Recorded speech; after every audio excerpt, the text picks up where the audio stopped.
Fibres இந்த வீட்டில் பார்க்க போகிறேன்னா அந்த ராஜரோட கேம் பிளே ஓகேவா. இப்போ கேம் பிளே எடுக்கிறதுக்கு ஒரு பிளானே இல்லாமல் தான் இருந்தேன். பட்டு 2-3 மேட்ச் வந்து புதுசாக ஒரு சேலஞ்ச் இருக்கலாம் இந்த நாக் டவுன் போனேன். இவன் ராஜரை பிடிச்சி நொகுத்தி விட்டான். ரோஜர்லாம் மேட்டை விட்டு போயிடுச்சு அப்படி இப்படி எதிர்பார்த்துட்டு இருந்தான். என்ன அடிக்கான்.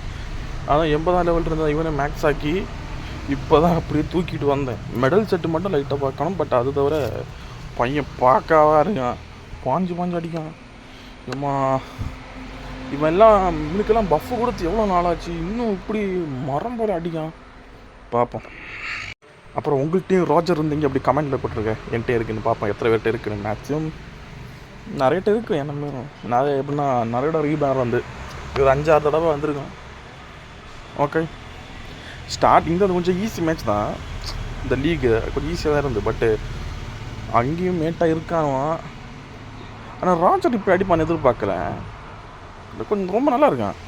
சும்மாவே ஒரே அடிப்பான். இப்போ இன்னுமே பவர்ஃபுல்லாக இருக்க மாதிரி இருக்குது. என்னன்னு தெரியல. இவ்வளோ ஒருவேளை எனிமி வீக்கா இல்லை நான் பவர்ஃபுல்லாக இல்லை நான் பவர்ஃபுல்லானே தெரில.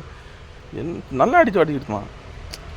அது அந்த காமசாரி அது அந்த சார்ஜ் மூவ் இருக்கே அதுதான் ஹெவியே. என்ன அடி பிடிச்சி நகுத்து விட்டான்.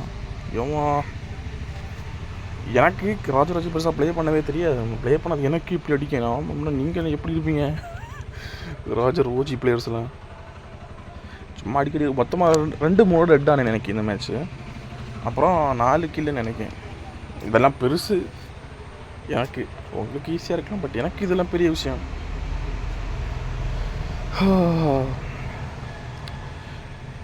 ஏன்னா நான் பிளாக் பீர்டு கொண்டு போகும்போதெல்லாம் 1 ஷாட் அடிச்சிருக்கானோ ரோஜர் வச்சு. 1 ஷாட் எப்படி ரோஜர் வச்சு என்ன 1 ஷாட் அடிச்சிருக்கானோ பிளாக் பீர்டு மேக்ஸு.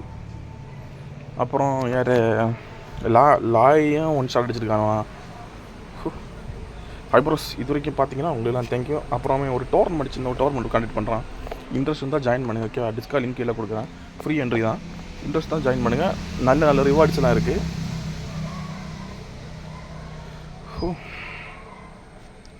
அதுவும் இப்போ ஒயிட் பீடு செம்ம மேட்டால் இருக்கேன். இனி அடுத்து ஒயிட் பீடுக்கு கேம் பிளே தான் குக்கு. ஒயிட் பீடு இப்போ செம்ம மேட்டா. ஏமா செம்மையாக இருக்கான். பெஸ்ட்டு டிஃபெண்டர் இப்போ. ஃபஸ்ட்டு வந்து இந்த குதிரை இருக்கான். செகண்ட் வந்து இவன். எனக்கு குதிரை டிஃபெண்டராக அட்டாக்கரான ஒரு இளவும் தெரில. டிஃபெண்டும் பண்ணி அடிக்கவும் செய்யும். ஏமா முடியலை. அந்த குதிரைக்கு ஒரு கண்ட்ரோலர் ஆகலாம். கண்ட்ரோலர்னால் அந்த கவுண்டர் பண்ணுற ஒரு ஆள் இருக்குது. பட் என்கிட்ட இல்லை. இல்லைன்னா வந்துட்டையும் நம்ம எது இல்லை ஷேங்ஸுக்கு பஃப் கொடுக்கலாம். க்ரீன் ஷேங்ஸு பல வருஷமாக சும்மாவே இருக்கான். அவனை வச்சு ஒரு கேம் பிளே போடணும் பார்ப்போம். இந்த மேட்ச் நாங்கள் பண்ணல. இது என்னென்னா அவங்கள கொடி பிடிக்க முடியல. அதான் நாங்கள் பண்ணதுக்கு. வேறு எங்கள்கிட்ட ஒரு நல்ல ஒரு இது ரன்னர் இருந்தான். கொடியை அவனும் பிடிக்க அவனை பிடிச்சிட்டே இருப்பான். அவனுக்கு ஒன்றும் பண்ணவும் முடியலை. அவனுக்கு டிஃபெண்ட் பண்ணவும் முடியலை. ஒன்றும் ஒரு இழவும் முடியலை. ஓகே ப்ராஸ் இதான் மேட்ச் எண்டிங். அது ஒரு டோர்னமெண்ட் இருக்குதுன்னு சொன்னேன்ல. உங்களுக்கு இன்ட்ரெஸ்ட் இருந்தால் வந்து டிஸ்காலில் ஜாயின் பண்ணி டிஸ்கால் லிங்க் கீழே கொடுக்குறேன். ஓகே மறக்காமல் ஜாயின் பண்ணுங்கள். அடுத்த வீக்கு தான் ஓகேவா. சண்டேயும் சாட்டர்டே சண்டே தான் ஈவெண்ட்டு. இப்போனா ஃபைனலும் செமிஃபைனலும்